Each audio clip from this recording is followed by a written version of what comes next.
ازيكم عاملين ايه الاخبار؟ النهارده انا جايه لكم بفيديو. يا رب ان شاء الله يعجبكم. بصوا، دي المنتجات البديله، المنتجات اياه اللي احنا عارفينها، اللي احنا قلنا لها خلاص باي باي. بنحاول على قد ما نقدر ان احنا نستبدل الحاجات دي بحاجات تانية، وبحاجات مصرية 100%، ونشجع المنتج المحلي، وندعو من الله كده ان المنتج المحلي يفضل على ثباته، ويفضل بسعره، ويحسنوا من الكواليتي بتاعته. وان شاء الله يعني احنا يعني عندنا امل في الله، وعندنا امل في المنتج المحلي ان هو يبقى كويس، وما يكونش في اي استغلال، ولا في اي احتكار زي ما حصل الايام اللي فاتت دي مع كذا منتج. طيب تعالوا بقى اقول لكم على بدائل كويسه جدا جدا، وحرفيا انا حتى من قبل ما يحصل الاحداث اللي حصلت دي وانا بستخدمها. يعني انا حسيت ان هي لا ده رخيصه، وكمان بتديني افكت حلو، بتديني نتيجه كويسه.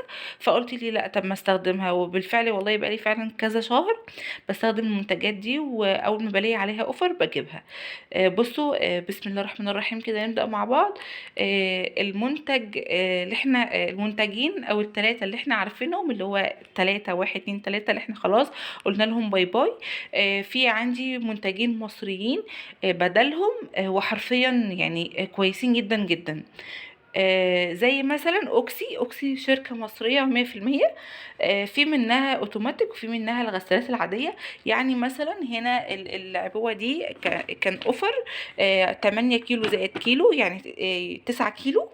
وهنا وكمان عايزه اقول لكم ان هي الغساله الايه، اللي هي الفول اوتوماتيك، والغساله الاوتوماتيك الكامله.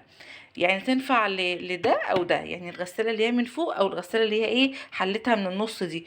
وده كان بريحه نسيم الشرق، ريحته عامله زي البخور كده. انا اول مره اجرب الريحه دي، بس انا شميته كان ريحته كويسه جدا، مش وحشه. التنظيف بتاعه كويس، مش وحش والله ابدا. وهقول لكم بعد كده ازاي ننضف الهدوم في الغساله بطرق حلوه قوي، باي مسحوق انت تستخدميه. طيب في برضو في من الاوكسي للغسالات اللي هي العاديه، انا جبت لكم الاثنين عشان اوريكم يعني. في اللي هي الغساله اللي هي برضو الفول من فوق، والنص اوتوماتيك. والغساله اللي هي بنقول عليها كراكه، اللي هي بتاعت زمان دي، تمام كده. ده منه برضو الكيلو مفيش مشكله، وفي منه على فكره احجام اصغر موجود يعني. بس بصراحه بحس ان العبوات دي بتوفر معايا كتير جدا. وكمان بقى سعرها يعني ممكن عليها اوفر او حاجه. طيب المنتج بقى اللي انا بقالي حوالي يعني 7 8 شهور بستخدمه، منتج باهي. حد رشحولي، حد عايز عليا قوي يعني رشحولي. والحقيقه ان انا حبيته جدا. وكل ما بلاقي هو بصي مش بصوا مش بينزل عليه اوفر كتير، بس يعني فين وفين عم بلاقي مثلا عليه اوفر منزلين. يعني هقول لكم هنا حجم اكبر، توفير اكتر. ده حجم كيلو ونص. ده كيلو ونص يعني من باهي. ده منتج مصري 100%. وبصوا هو ما ينفعش الاوتوماتيك الكامله، لكن هو فول اوتوماتيك ونص اوتوماتيك، وكمان فوق اوتوماتيك يا ربي. واللي هي الغساله اللي هي العاديه دي بتاعت زمان دي. في منه برضو اللي هو الكيلو. ده برضو مش عارفه اقول لكم اسعار والله، لان الاسعار متفاوته على حسب المكان انتوا بتجيبوا منه. بس عموما هي اسعار كويسه جدا عن المنتجات التانية، واسعارها فعلا مرتاحه قوي. طيب، في منها كيلو، في ريحه اللافندر وفي ريحه عاديه. بس الحقيقه انا بحب ريحه اللافندر جدا جدا. خصوصا في باهي، يعني بحس ان هي ريحتها طاغيه قوي على الام، على المسحوق، او على الام يعني بمعنى صح. طيب احنا كده خلصنا المنتجين البديلين. واللي ان شاء الله مش هيبقوا بديلين، هم هيبقوا الاساسي بتاعنا ان شاء الله الفتره الجايه. وحاولوا ان انتوا تخلوها مش عشان الاحداث اللي حصلت بس، لا خلوها خلوه كده ايه، نظام كده لايف ستايل بتاعكم. المنتجات المصريه دي خلوها لايف ستايل بجد. هتلاقوا نفسكم مرتاحين قوي، وهتلاقوا نفسكم بتوفروا. وزي ما قلت لكم، يا رب يحافظوا بس على الكواليتي، ويحسنوا منها كمان اكتر واكتر. وكمان يحافظوا على السعر. طيب تعالوا بقى اقول لكم على معطر الاقمشه المصري 100%. هو فريده وفلفته. دول الاتنين اللي انا بصراحه جربتهم. بس هقول لكم على حاجه، في حاجات في فلفته مش بحس ان هي واو قوي. وطبعا فريده يعني بحس ان هي يعني التوب، والله بجد فعلا التوب. بس هاتوا اللي هو البينك ده حلو قوي، والاربعة كيلو دول بيوفروا جدا. يمكن انا بتاعتي العبوه الصغيره بتاعتي كنت جايبه 2 كيلو وخلصت. فجبت بقى الاربعة كيلو ده كان عليها اوفر فجبتها. حتى والله لسه ملزقاه زي ما انتم شايفين. المهم ان الفريده بريحه بريحه اللون البينك ده اللي هو بنسيم الربيع. عايزه اقول لكم بجد تحفه، بتخلي الهدوم كده يعني يعني هقول لكم على حاجه. العبوه اللي فاتت انا بقالي حوالي 4 شهور بستخدمها. كنت بستخدم الازرق، بس لما الازرق اللي هو زي ده، بس لما جربت البينك لا حسيت اللي هو فرق قوي قوي معايا في الريحه. يعني انا كنت طالعه من على السلم، فكنت مشغله غساله قبل ما انزل. فعايزه اقول لكم كانت ريحه الغساله يعني ريحه الفريده والغساله كده كانت بصوا على السلم، والله بجد بدون اي مبالغه. ريحه الهدوم كويسه جدا حتى لما بتتنشر واشيلها من على الحبل وتاخد شمسيتها وجوها الحلو وهواها، بلاقيها برضو لسه فيها الريحه، ولاقي الريحه كويسه جدا جدا. طيب ده بالنسبه للفريده. الازرق والبينك حلوين، بس انا بقول لكم البينك حسيت ان هو قوي يعني ريحه قويه جدا. طيب تعالى هقول لكم بقى على حاجه كمان. الفلفيتا انا جربته في اللي هو اللي هو زي الاكسجين كده. بالمناسبه في اكسجين على فكره بدل بودره. يعني لو انتم من الناس اللي بتحب الحاجات الجل فهتلاقوا في اوكسي موجود طبعا اوكسي جل. لكن الحقيقه باهي ما شفتش له باهي جل ده خالص.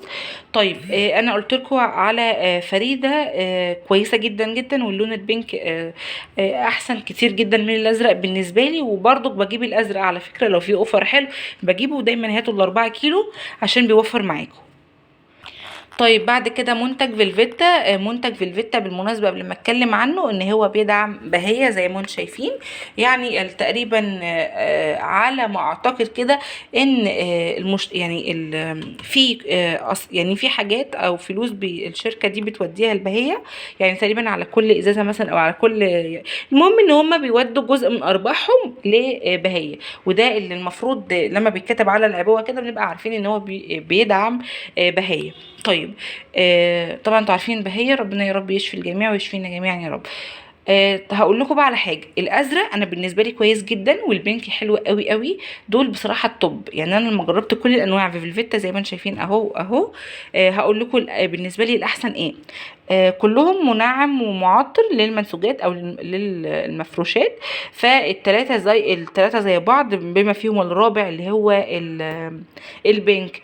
طيب في حاجه فيهم حاله مش موجوده اللي هو البنفسجي اللي هو باللافندر. عايزه اقول لكم ريحته خياليه. زي ما قلت لكم من شويه انا بحب الباهي باللافندر، فانا بحب ريحه اللافندر. فبجد ريحه خياليه بتخلي برضو ريحه البيت حلوه والهدوم حلوه جدا زي فريده كده بالظبط اللي هو البينك ده. طيب هو مش موجود دلوقتي لانه سعره رفع ومش عارفه اجيب عليه اوفر. فالحقيقه مش عارفه بقى هم لقوا عليه سحب فغلوا اسعاره، ولا انا بصراحه اللي بجيب من مكان غالي مش عارفه الحقيقه. مش عايزه اظلم حد بس زي ما قلت لكم ده اللي حاصل معايا فمش عارفه اجيبه. طيب الازرق حلو قوي مش وحش زي دوني الاصلي. مش عايزه اقول برضو اسماء منتجات احنا قطعناها. فيلفيتا بقى زي المانجا. عارفين انتوا بتفتحوه اكنكم بتشربوا كوبايه مانجا والله. فانا بصراحه ما اعتقدش ان انا ممكن اجيبه تاني الا اذا مثلا عليه اوفر حلو قوي قوي يعني. لكن هجيبه تاني ان هو يبقى معايا استخدام يومي لا ما اعتقدش ان اجيب الريحه دي. مش حاساه واو قوي. لكن في الهدوم والله كويسه بتخلي ريحه الهدوم كويسه، بس انا مش بحب الريحه دي. طيب هنا بقى الريحه دي انا مش عارفه الحقيقه هي الريحه دي ايه. بس انا شميتها وجربت منها غسله. مش عارفه يعني عارفين انتوا تحسوا ان هي ريحه برفان رجالي. لو انتوا من الناس اللي بتحب ريحه البرفان الرجالي فهتعجبكم. انا برضو عايزه برضو عشان ما اظلمهاش برفان رجالي. فانتوا لو بتحبوا البرفان الرجالي او في ناس بتحب الروائح دي فانتوا هتحبوا النوع ده اللي هو بيبي سوفت. سوفت على ما اعتقد. او صوفي مش عارف، المهم يعني ان هو ريحته كويسه مش وحشه مش بطال يعني. بس انا زي ما قلت لكم لو بتحبوه هاتوه. وده منه 3 لتر اهو زي ما انتم شايفين، وبرده فيلفيتا 3 لتر اللي هو الازرق. لكن اللي هو بالمانجا ده 2 لتر، والحقيقه يعني الحمد لله انا جبت منه 2 لتر.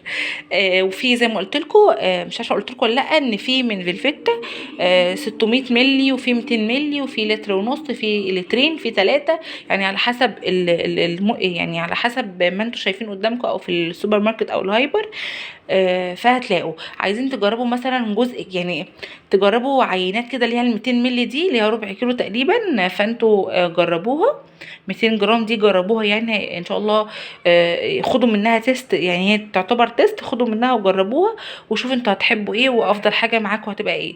بس كده ده الفيديو بتاعنا النهارده. مش عارفه انا حاسه ان طولت عليكم، بس حبيت ان انا افيدكم بقدر الامكان. وان شاء الله لو في اي منتجات تانية مصرية قولولي عليها، وان شاء الله نحاول ان احنا نعدي الازمة دي على خير، وتبقى المنتجات دي معانا لايف ستايل لحياتنا كلنا، والمنتجات المصرية والمنتجات المحلية تبقى في كل بيت مصري، ووداعا للمنتجات اياه. بس كده، يا رب الفيديو عجبكم، ما تنسيش لايك وشير. اشوفكم على خير في رعاية الله، مع السلامة.